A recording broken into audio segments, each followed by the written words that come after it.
नाज़रीन अस्सलामु अलैकुम वरहमतुल्लाहि वबरकातुहू। मैं हूँ आपका मेज़बान अंसार अजीज़ नदवी और आप मेरे साथ देख रहे हैं सीधी बात। नाज़रीन, आज आपको मेरी बातें जज्बात में आकर नहीं, बड़े ही सलीक़े से संजीदा दिमाग लेकर सुनना होगा, क्योंकि आज मैं इल्मी बातें ज़्यादा करूँगा और जिस मौजू को मैंने चुना है मुमकिन है उसमें आपका ज़ौक़ ना हो, मगर मजबूत दिल के साथ सुने, क्योंकि आज हम जिस दौर से गुजर रहे हैं उस दौर में सच बोलना गोया अपनी मौत को दावत देना है और एक सच्चे सहाफ़ी के लिए बहुत ही कठिन तरीन दौर है। इस ज़माने में जो अपने कलम और सोच को नहीं बेचता उसकी ज़िंदगी की डोर खरीद ली जाती है और उसको बेमौत मारे जाने की साजिशें होती है और वो सच के दुश्मन इसमें कामयाब भी हो रहे हैं। रियासत कर्नाटक के बेंगलोर में 2 हफ्ते कबल पेश आई एक मशहूर और मारूफ सहाफिया गौरी लंकेश की कत्ल की वारदात फिर इसी साल कुछ महीने कबल मशहूर कलमकार यमम कलबुर्गी का कत्ल इस बात की तरफ इशारा करता है कि मखसूस ज़हनियत के खिलाफ कलम का उठाना या ज़बान का चलाना बर्दाश्त नहीं किया जाएगा और फासिस्ट कुव्वतें खुद को मजबूत और तवाना भी तस्वुर कर रहे हैं। नाज़रीन, 2014 की बात है कि हमारे पड़ोसी मुल्क पाकिस्तान में एक बहस चली थी, सहाफ़ी कौन। उस वक्त पीरज़ादा सलमान साहब जो एक कलमकार हैं, उन्होंने अपनी तहरीर में बड़े पति की बात लिखी थी और तहरीर का आगाज कुछ यूं किया था कि तो ये तय है कि सहाफ़ी माशरे का वो फर्द होता है जो आवाम को मालूमात फराहम करने के साथ साथ उनके इल्मी ज़ौक़ के इजाफे का सबब भी बनता हो। यानी सहाफ़ी बनना कोई मामूली बात नहीं, ये एक ऐसी जिम्मेदारी है जिसे निभाने के लिए खास किस्म की इल्मियत और समझ दरकार है। उन्होंने अपनी लंबी तहरीर में एक सवाल उठाया था कि क्या टेलीविजन में कुछ लोग जो सिर्फ इंटरव्यू लेकर, वो इंटरव्यू नहीं बल्कि सर्कस होता है, क्या वो सहाफ़ी हैं जो ऊट पटांग सवालात करके निकल जाते हैं। ज़हे किस्मत उनको मीडिया वाला भी कहा जाता है, तो उन्होंने खुद जवाब दिया था कि ये लोग सिर्फ टीवी वाले हो सकते हैं या ज्यादा से ज्यादा सेलिब्रिटीज बन सकते हैं और बस इसके अलावा कुछ नहीं। बहरकैफ नाज़रीन, मेरा उन्वान आज सहाफत नहीं है, उस पर आ जाऊं तो फिर अच्छे अच्छे नाम निहाद सहाफ़ी और फिर बनावटी मेजबानों को मेरी खरी खरी सुननी पड़ेगी जो नक्काली करने पर उतर आए हैं आजकल। मैं असल मुद्दे पर आता हूं, चूंकि उन्वान सहाफत से जुड़ा है और ये तहरीर मुझे याद आई तो आपके सामने सहाफत की 2 चीजें जो आपके सामने रखनी थी, इसलिए इसका तस्करा किया। इसमें दर्ज है कि सहाफत की जिम्मेदारी निभाने के लिए एक खास किस्म की इल्मियत और समझ दरकार है, तभी जाकर वो सहाफी बन सकता है। और इन दोनों चीजों को लेकर पैदा हुई थी गौरी लंकेश, जिसका कत्ल 2 हफ्ते कबल कुछ शरपसंद अनासिर ने किया और कातिलों का सुराग पुलिस लगा रही है। लिहाजा किसी की तरफ इशारा करना या उसको जिम्मेदार ठहराया जाना यह उसूलन भी और कानूनन भी गलत है। लिहाजा उसको हम पुलिस पर छोड़ देते हैं, मगर कोशिश करते हैं कि आखिर गौरी कौन थी ये समझने की, क्योंकि इसके कत्ल के बाद न सिर्फ पूरे हिंदुस्तान की मीडिया बल्कि मगरबी मीडिया की बरादरी ने भी इसके खिलाफ एहतिजाज किया और मज़ामीन भी लिखे। सच का साथ देने वाला हर शख्स बेंगलुरु के नुक्कड़ पर आकर I am Gauri come and kill me, यानी मैं भी गौरी हूं, आओ और मुझे भी कत्ल करो के नारों और रिवायती एहतिजाजी तख्तियों के साथ नजर आए और इस नाइंसाफी के खिलाफ आवाज उठाई। तो सवाल यह है कि आखिर कौन थी ये गौरी, क्या ताकत थी उसके कलम में, किस तहरीर ने किसको कैसी तकलीफ पहुंचाई, आखिर क्या सच कह दिया था उसने, क्या इसकी मौत से ही उसके कलम पर रोक लगाया जा सकता था। जी हां, वो गौरी थी, बेबाक खातून, सीनियर सहाफी, कन्नड़ा हफ्त रोजा जिसके पढ़ने के लिए लोग इंतजार में रहते हैं, लंकेश पत्री के इस हफ्ता रोजा अखबार की वो मुदीर थी। उसके वालिद पी लंकेश ने उसको जारी किया था। लिहाजा वो अपने वालिद के नाम को अपने नाम के साथ जोड़कर इन्हीं के तर्ज पर चल निकली थी। लंकेश एक मारूफ खानदान का नाम है। उनके वालिद भी बाएं बाजू के नजरियात के हामिल कन्नड़ा जबान के मशहूर शायर और मुसन्निफ थे।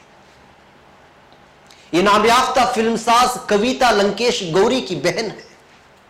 ये वो थी जिसने अपनी तहरीरों में सनातन धर्म में पाई जाने वाली ऊंच नीच को खुल्लम खुल्ला निडर होकर उसके खिलाफ लिखा।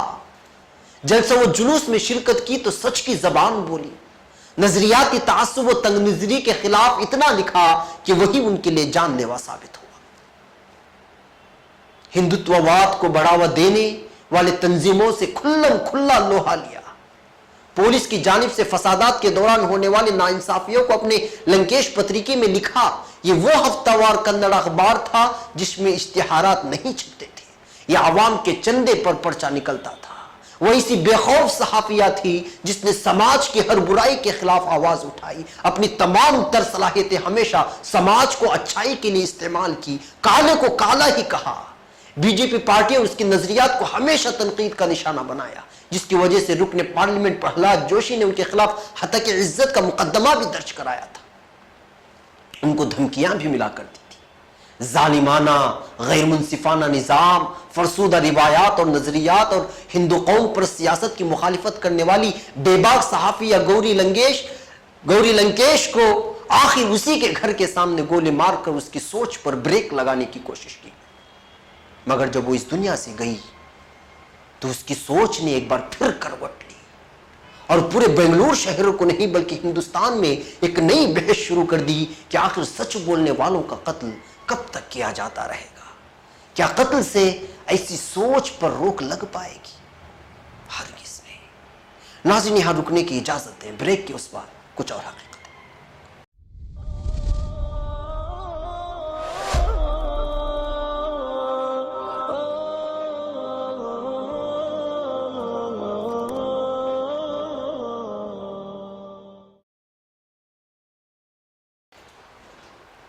नाज़रीन, इस्तकबाल है सीधी बात की अनोखी महफिल में। अगर आपको कन्नड़ा ज़बान आती हो तो गौरी लंकेश की तहरीर के पढ़ने में आपको अलग ही मज़ा आएगा और दिलचस्पी के साथ आप जब तक मजमून के आखिरी हद तक ना पहुंच जाएं उस तहरीर को छोड़ेंगे नहीं। नाविलाना अंदाज अपनाकर आगाज में ही उसके अल्फाज आपको गुरबीदा बना लेते हैं। तहरीर में हकीकत को कहानी के रूप में धार कर आसान कन्नड़ा अदब का सहारा लेकर आपको एक हकीकत की दुनिया में ले जाती है। उनकी आखिरी तहरीर जिसमें उन्होंने आरएसएस और बीजेपी के फेक न्यूज़ के जाल को बेनकाब करते हुए लिखा, उस मजमून का उन्वान था सुल्लु सुद्दिगड़ युगदल्ली, यानी झूठी खबरों की इस दुनिया में। मैं थोड़ा कन्नड़ा का इख्तिबास आपके सामने रखकर पूरे मजमून का निचोड़ बयान करने की कोशिश करता हूँ। देखिए वो कितनी खूबसूरती के साथ अपनी तहरीर का दूसरे पैराग्राफ शुरू करती हैं कि मन्ने ताने ಗಣೇಶನ ಹಬ್ಬ ನಡೆಯುತ್ತಲ್ಲ, ಹಾಗೆ ಆಗ ಚಡ್ಡಿಗಳು ಒಂದು ಸುಳ್ಳು ಸುದ್ದಿಯನ್ನು ಸಾಮಾಜಿಕ ತಾಣಗಳಲ್ಲಿ ಹರಿಯಬಿಟ್ಟರು. ಅದೇನೆಂದರೆ ಈ ವರ್ಷ ಗಣೇಶನ ಮೂರ್ತಿಯನ್ನು ಕೂರಿಸಲು 10 ಲಕ್ಷ ರೂಪಾಯಿಗಳನ್ನು ಡಿಪಾಸಿಟ್ ಕಟ್ಟಬೇಕಂತೆ, ಗಣೇಶನ ಮೂರ್ತಿ ಕೂಡ ಇಂತಿಷ್ಟು ಎತ್ತರವನ್ನು ಮೀರಬಾರದಂತೆ, ಸರ್ಕಾರ ಹೇಳಿದ ನಿರ್ದಿಷ್ಟ ದಿನಗಳಲ್ಲಿ ಮಾತ್ರ ಗಣೇಶನ ಮೂರ್ತಿಯನ್ನು ಕೂರಿಸಬಹುದಂತೆ, ಅನ್ಯ ಧರ್ಮೀಯರು ವಾಸಿಸುವ ರಸ್ತೆಗಳಲ್ಲಿ ಮೆರವಣಿಗೆ ತೆಗೆದುಕೊಂಡು ಹೋಗಬಾರದಂತೆ, ಮೆರವಣಿಗೆಯಲ್ಲಿ ಪಟಾಕಿ ಹೊಡೆಯಬಾರದಂತೆ ಎಂದೆಲ್ಲ ಸುದ್ದಿ ಹಬ್ಬಿಸಿದರು. ಇದು ಅದೆಷ್ಟು ವ್ಯಾಪಕವಾಗಿ ಹಬ್ಬಿತೆಂದರೆ ಕೊನೆಗೆ ರಾಜ್ಯದ ಡಿಜಿಪಿ ಆರ್ ಕೆ ದತ್ತ ಅವರೇ ಪತ್ರಿಕಾಗೋಷ್ಠಿ ಕರೆದು ಅಂತಹ ಯಾವ ನಿಯಮಗಳನ್ನು ಸರ್ಕಾರ ಜಾರಿಗೆ ತಂದಿಲ್ಲ, ಅದೆಲ್ಲ ಸುಳ್ಳು ಎಂದು ಸ್ಪಷ್ಟಪಡಿಸಬೇಕಾಯಿತು. यानी वो कहती हैं कि अभी जो गणेश उत्सव त्यौहार हुआ, आपने देखा ना, उस मौके पर चड्डी वाले असल में आरएसएस को कहा जाता है, एक झूठी खबर सोशल मीडिया में फैलाई। वो ये कि इस साल गणेश मूर्ति बिठाने के लिए 10 लाख रुपए डिपॉजिट अदा करने होंगे, मूर्ति की ऊंचाई भी हद के अंदर रखनी होगी, सरकार की मुतय्यन करदा अय्याम में मूर्ति को बिठाना होगा और दीगर मज़ाहिब के लोग जहां रहते हैं उस रास्ते से मूर्ति का जुलूस नहीं निकाल सकते और जुलूस के दौरान पटाखे नहीं जला सकते। ऐसी खबरें सोशल मीडिया में اتنی پھیلائی کہ آخر ریاست کے ڈی جی پی آر کے دتا کو پریس کانفرنس بلا کر ایک کہنا پڑا کہ یہ جھوٹی خبریں ہیں، ایسی کوئی شرائط لاگو نہیں کیے گئے ہیں۔ پھر گوری نے اسی تحریر میں ایسی کئی جھوٹی خبروں کا آپریشن کیا ہے جس میں ثابت کرنے کی کوشش کی گئی کہ دلائل کے ساتھ کہ کس طرح لوگوں کو بیوقوف بنایا جاتا ہے اور لوگوں کو ایک دوسرے دھرم کے خلاف اکسانے کی کوشش کی جاتی ہے۔ وہ کہتی ہیں کہ جب میں تحقیق میں نکلی تو پتا چلا کہ پوسٹ کارڈ نیوز نامی ایک ویب سائٹ کے ذریعے خبریں جھوٹی پھیلائی جا رہی ہیں۔ 11 اگست کو نشیکا رام نامی قلمکار کے نام سے تحریر چھپی جس کا عنوان تھا کرناٹک دلی طالبان آڈلتا، یعنی ریاست کرناٹک میں طالبان کی حکومت۔ اس میں اس نے سدھارمیہ کی حکومت کو تنقید کا نشانہ بنایا تھا اور جھوٹی خبروں پر مشتمل یہ تحریر گوری نے لکھا تھا کہ افسوسناک امر یہ ہے کہ ہم لوگ ایسی خبروں پر آنکھیں بند کر کے یقین کر لیتے ہیں۔ انہوں نے اسی تحریر میں سزا یافتہ رام گرمیت کا تذکرہ کیا جس بابا نے ہنگامہ مچا دیا۔ اس موقع پر سوشل میڈیا میں جن بی جے پی کے لیڈران نے اس بابا سے آشیرواد لیا تھا یا پھر اس کے ساتھ تصاویر لی تھی وہ سب سوشل میڈیا میں وائرل ہو رہی تھی، اور یہ بات آر ایس ایس والوں کو کہاں ہضم ہونے والی تھی۔ تو انہوں نے کیرلا کے سی پی ایم وزیر اعلیٰ پنارائے وجے کی بھی تصویر فوٹو شاپ کی مدد سے چپکا کر وائرل کر دیا۔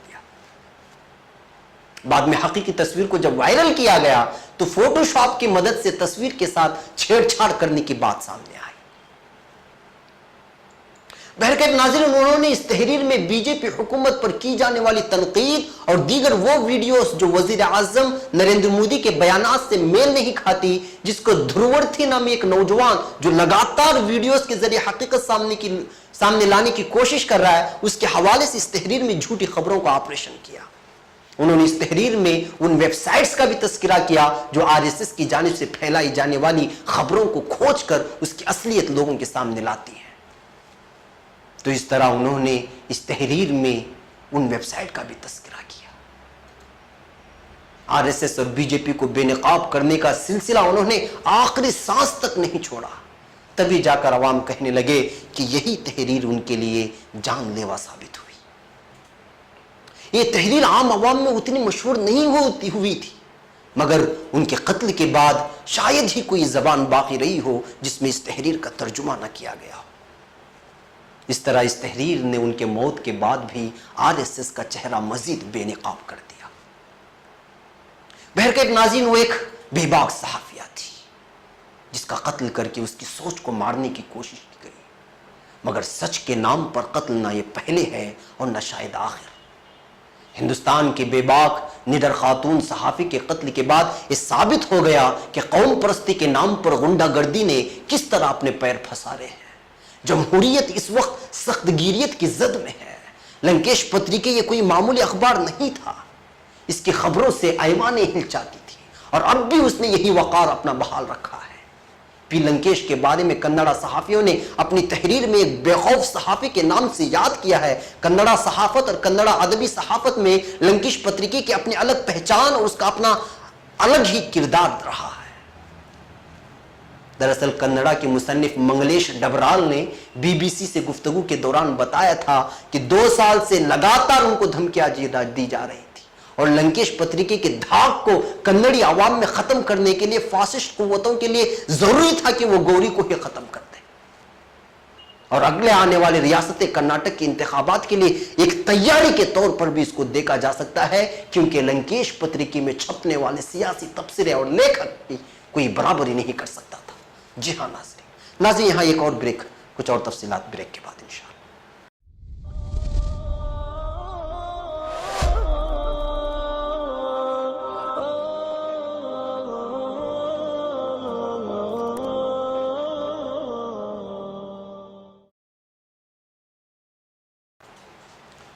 ناظرین، کیا بتایا جائے، سچ اور حق کے قاتل ہر دور میں رہے ہیں، مگر وہ غلط سوچتے ہیں کہ افراد کے مر جانے سے سوچ مر جاتی ہے۔ نہیں، اس طرح کے افراد کے مرنے سے ان کی سوچ کو مزید پر لگ جاتے ہیں اور عوام میں حقیقت کھل کر سامنے آ جاتی ہے۔ मुर्दा पड़ी लाश लाखों अफराद को सड़कों पर खींच लाती है। यही ताकत है सच में और सच लिखने में और बोलने वाले की नाहक मौत में। जिस दिन सहाफी झूठ बोलना और लिखना शुरू कर दे तो वो सहाफी उसी दिन मर जाता है, बकिया जिंदगी तो वो जिंदा लाश की तरह गुजारता है। गौरी लंकेश के कत्ल के बाद उनके अखबार में एक लेख छपा जिसका उन्वान था नानू मदली दवल्लू अल्लाह कोने यवलू अल्लाह, यानी गौरी लंकेश अपनी जबान में तखय्युली अंदाज में लिखने वाला गौरी लंकेश को अपने तखय्युल में लेता है और उसकी जबानी कहता है कि ना मैं पहली हूं ना आखिरी, यानी मेरा कत्ल सच के लिए ना पहली बार हुआ है ना या मेरा नंबर आखिरी है। इस जिम्न में लंकेश पत्रिके की जबानी लिखी गई तखय्युली बहुत लंबी तहरीर में लंकेश पत्रिके की तारीख बयान करती हुई लिखती हैं कि लंकेश पत्रिके को संभालना कोई आसान बात नहीं थी। मैं अपने वालिद की राह पर चली, पहाड़ जैसे मुश्किलात थे सामने, मगर वालिद के सिलगाए गए दिए से मैं रोशनी फैलाने की कोशिश करती रही। अभी भी अखबार पर कर्जा है। वालिद जब छोड़ गए तो उस वक्त भी अखबार को आगे चलाना बड़ा मुश्किल था, मगर आवाम ने सहारा दिया। मालियाती एतबार से अखबार बड़ा कमजोर है। वालिद जब गुजर गए तो अखबार चलाना मुश्किल था, तो मैंने वालिद की लिखी किताबें बेचकर अखबार चलाया। उसके अलावा मेरे मज़ामीन जो मशहूर अंग्रेजी अखबारात में छपते थे उसका मुआवजा मिलता था तो उसको अखबार में ही लगाया। आगे भी इस अखबार का शायद यही मुस्तकबिल है, इसका मैं यकीन रखती हूँ। नाज़रीन, तारीख गवाह है और मैं भी कई अखबारात के मुख्तलिफ इदाराती वहदों पर जुड़कर गुज़िश्ता 15 सालों से सहाफ़ती दुनिया के ऊंच नीच को देख रहा हूँ। जिन अखबारात में सच लिखा जाता है या बोला जाता है उन अखबारात को इश्तिहारात का मिलना बड़ा ही मुश्किल है। जब तक आप किसी सियासी पार्टी के तर्जुमान नहीं बन जाते तब तक आपका अखबार खसारे में ही चलता है। बहरकैफ नाज़रीन, ये अलग उन्वान है। गौरी लंकेश अब नहीं रही। गौरी लंकेश को नरेंद्र दाभोलकर को, गोविंद पंसारे को और एम कलबुर्गी को मालूम था कि फासिस्ट कुव्वतों के खिलाफ बोलने से और लिखने से क्या होने वाला है उनके साथ। इसके बावजूद उन्होंने सच का रास्ता अपनाया और फिर दुनिया ने देखा कि इन तमामों को एक ही तर्ज पर कत्ल कर दिया गया। कातिल आज नहीं तो कल पकड़े भी जाएंगे, सजा भी होगी, मगर सवाल यह है कि सच के लिखारियों का कत्ल कब तक चलता रहेगा। शायद आपको मालूम होगा कि साल 2009 में श्रीलंका में श्रीलंका के मुकीम और तमिलनाडु के तारिकीन वतन के माबैन की तहरीक अपने आखिरी मराहिल में थी। LTTE के झंडे तले श्रीलंका में मुकीम तमिलियों के हुकूक के लिए पुरजोर तहरीक चली, मगर श्रीलंका की फौज ने उनको निकाल बाहर करने के लिए तमिलियंस का कत्ले आम मचाया। जी हाँ, कत्ले आम, जैसे आज म्यांमार में मुसलमानों के साथ हो रहा है। उस जमाने में तमिलियंस का ऐसा ही बर्बरियत के साथ श्रीलंका फौज ने कत्ल किया था। इनकी फौजी जराइम को देखकर उस वक्त श्रीलंका का एक अखबार खामोश नहीं बैठा और उस अखबार का नाम था द संडे लीडर और उसके एडिटर का नाम था लसंता विक्रम तिंगे। वो बराबर श्रीलंकाई फौज की इंसानी हुकूक की पामानी के खिलाफ लिखते रहे, उनके जराइम को सामने लाते रहे। चूंकि एडिटर उस वक्त के श्रीलंका के सदर महेंद्र राजा पक्से के बचपन के दोस्त थे, मगर उसके बावजूद जुल्म को जुल्म कहने में दोस्ती उनके आड़े नहीं आई। इस बीच उनको धमकियां भी मिलने लगी, मगर वो लिखते गए, फौज की नाइंसाफियों को ऊपर लाते गए। इस बीच उनको यकीन हो गया था कि उनको अब मार दिया जाएगा, तो उन्होंने मरने के बाद जो तहरीर उनको उनकी जानिब से शाये करनी थी उसको पहले ही लिख डाला था। फिर वही हुआ जिसका उनको खदशा था। 8 जनवरी 2016 को उनका कत्ल कर दिया गया, मार दिया गया। तो उन्होंने दूसरे दिन उनके अखबार में द संडे लीडर में उनका वो एडिटोरियल छपा जो वो मरने से पहले लिखे थे और उसका नाम था then they came for me, बिलाखिर वो मेरे लिए आए। दरअसल ये मार्टिन नेमोलियर नामी एक मशहूर अंग्रेजी शायर के एक शेर की पहली लाइन थी, उसी को उन्वान दिया था। नाज़रीन, तारीख ऐसी नाहक कत्ल के खून से रंगीन पड़ी हुई है। कई वाक़यात दर्ज हैं وقت کی تنگ دامنی مجھے ان تفصیلات میں جانے سے روک رہی ہے، لہٰذا میں آخر میں یہ کہوں گا کہ شرمناک بات یہ ہے کہ صحافت جو جمہوریت کا چوتھا ستون مانا جاتا ہے، آج وہ پوری طرح ٹوٹ پھوٹ کا شکار ہو چکا ہے۔ ہر طرف پیڈ نیوز کی بھرمار ہے۔ گوری لنکیش جیسے بے باک صحافیوں کو ایک ایک کر کے بے موت مارا جا رہا ہے۔ صحافتی برادری کا ایک بہت بڑا طبقہ، میں اگر فیصد نکالنے پر آ جاؤں تو 19-20 فرق کے ساتھ 90% طبقہ کہہ سکتا ہوں، وہ لوگ بک چکے ہیں اور اپنے قلم کو بیچ چکے ہیں۔ انسانی لاشوں پر سیاست کرنے والے سیاست کرتے ہیں اور اس پر ڈیبیٹ کرنے والے ڈیبیٹ کرتے ہیں، مگر سب کا یہ کی کہنا ہے کہ وہ یہ کہ صحافت کی آزادی ماری جا رہی ہے، مگر ان صحافت کی آزادی کو مارنے والوں کا ساتھ بھی میڈیا برادری کے لوگ دے رہے ہیں۔ ہندوستان کا پورا میڈیا اس وقت ایک مخصوص ذہنیت کا ترجمان بن چکا ہے۔ مرکزی حکومت کو بدلے 4 سال پورے ہونے کو آ رہے ہیں، کوئی بھی اس کی ناکامیوں کو بیان کرنے تیار نہیں۔ بھلا ہو اس سوشل میڈیا کا کہ 17-18 سال کے بچے ویڈیوگرافی کر کے حکومت کی ناکامیوں کو گنوا رہے ہیں، کبھی RBI کی رپورٹ دکھا کر، کبھی انڈین اکنامک کی رپورٹ دکھا کر، وغیرہ وغیرہ۔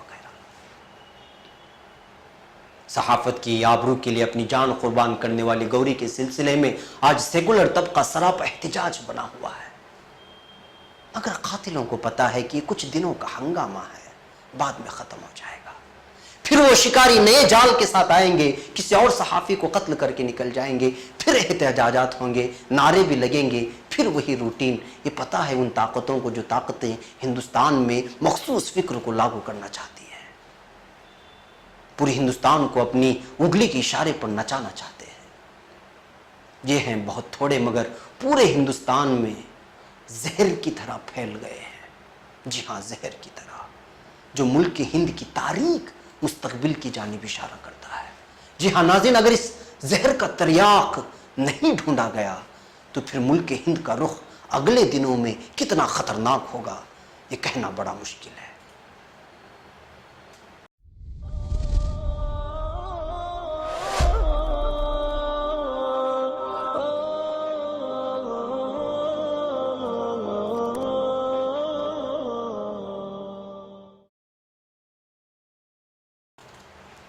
ناظرین، وقت ہو چلا ہے اور میری آواز بیٹھ گئی۔ گوری تو چلی گئی، اپنی سوچ دے کر، سکوں کی کھنک پر متاثر نہ ہونے کا پیغام دے کر، مشکل ترین حالات کا کس طرح استقبال کیا جاتا ہے اس کا نظارہ دکھا کر، باطل خیالات سے ٹکرانے کا عزم دے کر اور اندھیرے میں روشنی کو بکھیرنے کا سبق دے کر، سوال یہ ہے کہ کیا ہم اس کو لے پائیں گے؟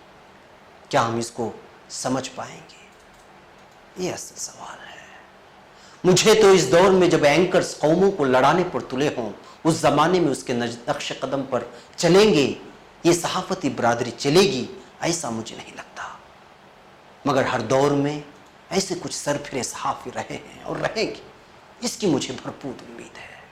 جس دن اس طرح کے کچھ صحافی نہیں رہیں گے تو اس دن جمہوریت کا جنازہ صحافیوں کے کندھے پر ہوگا، اور وہ دن حقیقت میں صحافیوں کی موت ہوگی، موت، چاہے وہ سانس لے یا نہ لے۔ ناظرین، مجھے چلتے چلتے امین احمد فراز کے ان اشعار کے ذریعے گوری کے پیغام کو سمجھنے دیجئے کہ میں مر مٹھا تو وہ سمجھا کہ انتہا تھی میری، اسے خبر ہی نہ تھی خاک کیمیا تھی میری، میں چپ ہوا تو وہ سمجھا کہ بات ختم ہوئی، پھر اس کے بعد تو آواز جا بجاتی میری، جا بجاتی میری۔ ناظرین، اگلے ہفتے پھر کسی عنوان کے ساتھ ملاقات ہوگی۔ یہاں اپنے میزبان کو اجازت دیں۔ السلام علیکم ورحمۃ اللہ وبرکاتہ۔